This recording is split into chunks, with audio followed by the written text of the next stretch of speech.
Still gets a real good bet. Thank you very much. Thank you. This is one of those occasions when the introduction is a whole lot better than the speech. I knew when they asked Gary Bauer to do the introduction, I was cooked.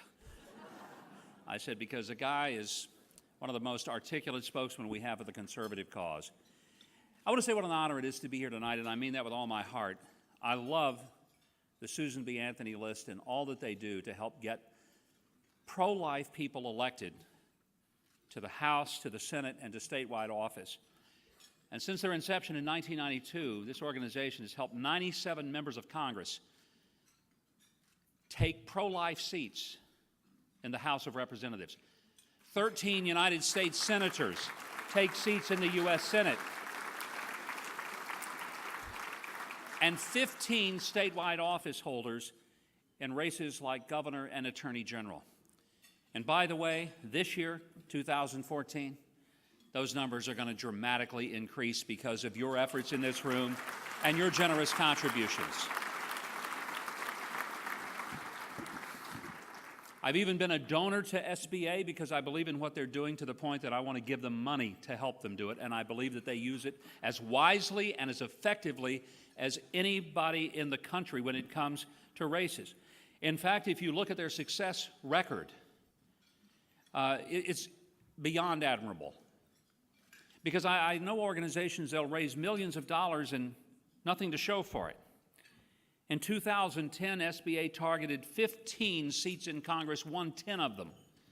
Folks, in Republican circles for 2010, that was a remarkable effort. And the cause of the sanctity of life was greatly enhanced because so many of you in this room were willing to make contributions to fund candidates who had the courage of their convictions to stand for the value of every human life. Marjorie Dannenfelser is one of the true heroes of the pro-life movement of our nation. I love Marjorie and all that she so energetically does. Marjorie, thank you for your great efforts. You know, I'm mindful at any banquet like this. The fact is, Jesus never spoke at one of these. You may say, how do you know that? I'm going to explain it. You see, I know this. Had Jesus ever done an after-dinner speech, there would have been one more beatitude in the book of Matthew. Blessed are the brief, for they shall be invited again. Of this I am certain. One of the reasons we join here tonight is because we're committed to the idea that every person is created equal. As Gary Bauer quoted the Declaration of Independence, I thought there's no better way for me to segue from his introduction to say that this really is the very heart of who we are as a country. Any great civilization is known for how it treats other people. Ultimately, it's how it will be remembered.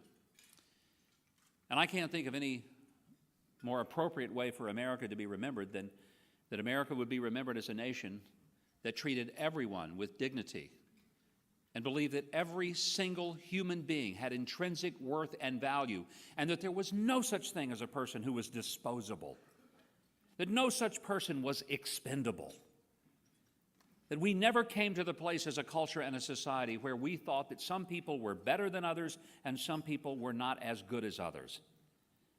What makes us unique as a country is that sense of equality that has been the bedrock of this great republic of ours.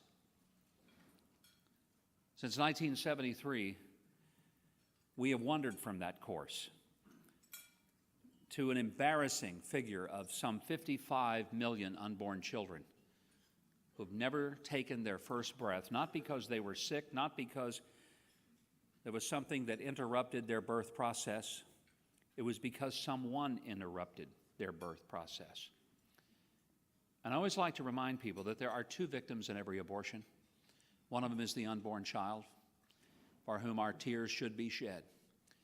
But let us never forget that so very often the other victim of the abortion is the birth mother herself.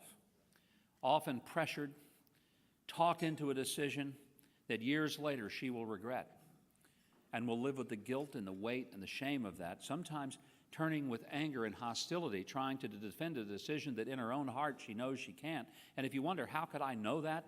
Is because those 12 years I spent as a pastor some 30 years ago were the years in which I really already, while pro-life, solidified my understanding, because I cannot tell you how many times a woman in her late 20s or mid-30s or early 40s sat in front of me weeping openly, sobbing uncontrollably, because she had made the decision 20 years earlier to abort a baby, and now, as she was raising a family, she wondered, where would that baby be? And it was the most god-awful experience I ever had, to listen to the just grief and the shame. And I came to understand that there have been many lies told about the whole business of abortion, but one of the biggest lies is that this is just a blob of tissue. You really won't feel any pain, and you'll get all of this behind you, and you'll be over it. And I hope that those of us in the pro-life movement will never cease to be filled with compassion, not only toward the unborn children, but also to the women, who I tell you are often, maybe more often than not, true victims of the process. Somebody's making money off of them. Somebody is exploiting their pain, their situation. And we need to do everything we can to make sure that there are alternatives. But we also need to make sure that we do everything possible to pass the kind of laws by getting the kind of lawmakers who respect human life from the moment of conception and who will fight in whatever way is possible at the moment to save every life that we can save.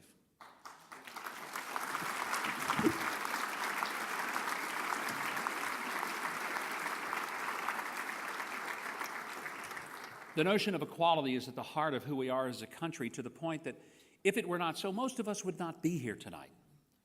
If we lived in a culture where wherever it is that you started, that's where you were stuck, well, I can tell you I certainly wouldn't be here.